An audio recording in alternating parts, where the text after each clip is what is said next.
Senator.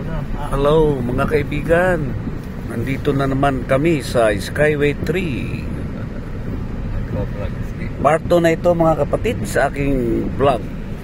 Ang Skyway 3 ay nagmumula sa Balintawak hanggang Buendia. Pagdating ng Buendia, pwede na rin kayo dumiretso hanggang Alabang. Kaya pag pupunta kayo ng Laguna, mga 1 oras na lang. So mga kapatid,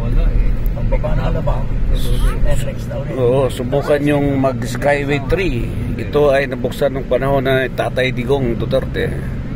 So nandito kami sa kahabaan, sa gitna ng Metro Manila, ang Skyway mga kapatid. Kitang kita ang mga high-rise buildings left and right. Yan.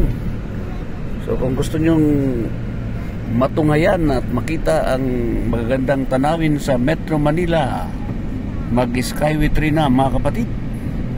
Mga kababayan natin galing abroad, galing probinsya, kung kayo ay nagmamadali at iwas traffic, subukan na ang Skyway 3. Nasa kaliwa ko ngayon ang aking kaibigang bilyonaryo na galing sa Amerika, si Attorney Manny Bundok. Okay, dati pala siyang ship ni President Donald Trump. Imagine, sa dami ng in-interview siya ang nakuha. Kasi nakukitan siguro sa kanya yung asawa ni President Donald Trump. Okay?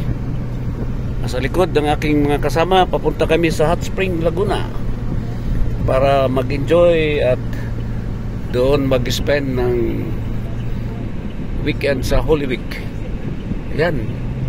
Kung sa Bisaya pa, Hanoy kayo ang biyahe dari sa Skyway 3. At habang nagbabiyahe kayo, makikita nyo ang inyong view ng Metro Manila, left and right, 360 degrees. Doon banda makikita mo ang mga skyscrapers ng Makati, Bonifacio Global City at iba pa. Okay mga kapatid, so ano pa hinintay nyo? Baka hindi nyo pa alam na may Skyway 3 na. So, alam mo ngayon, ang Metro Manila ay marami ng bago. Kung ikaw ay hindi nakauwi ng mga 10 years or 20 years, ikaw ay baka maligaw ka na. At ngayon ay kasalukuyang ginagawa din ng subway at yung MRT7 na bumabiyahe papuntang San Jose del Monte, Bulacan. Okay, so para sa impormasyon ng ating mga kababayan sa abroad, sa probinsya, sumakay na na Skyway para mabilis ang biyahe papuntang north, papuntang south. Ito, nandito na kami sa Santa Mesa. Ito yata yung SM Santa Mesa. Yan. Ito SMDC. Okay. Ang SM ay dami na ginagawang condominiums. Pag nakita mo may bakod na yero na blue, sa kanila yun. Okay? Ayan, yun ang SM Santa Mesa.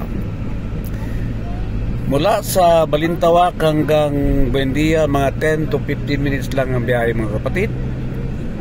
At from Buendia hanggang airport, naku, mabilis. So, iwas traffic, mag-Skyway 3 na. Magkano ba ang ano natin dito, Attorney? 500 from Balintawak to Calamba. 500. O masos, magkano lang? 500 pesos lang ang uubusin yung toll fee, no?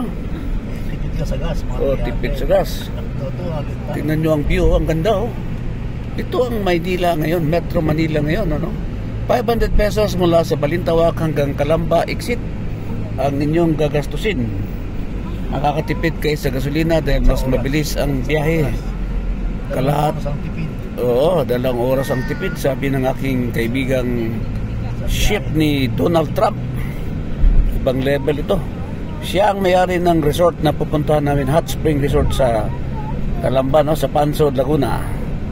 Okay, hanggang dito na lang mga kapatid ang aking napakabilis at napakahanoy na vlog.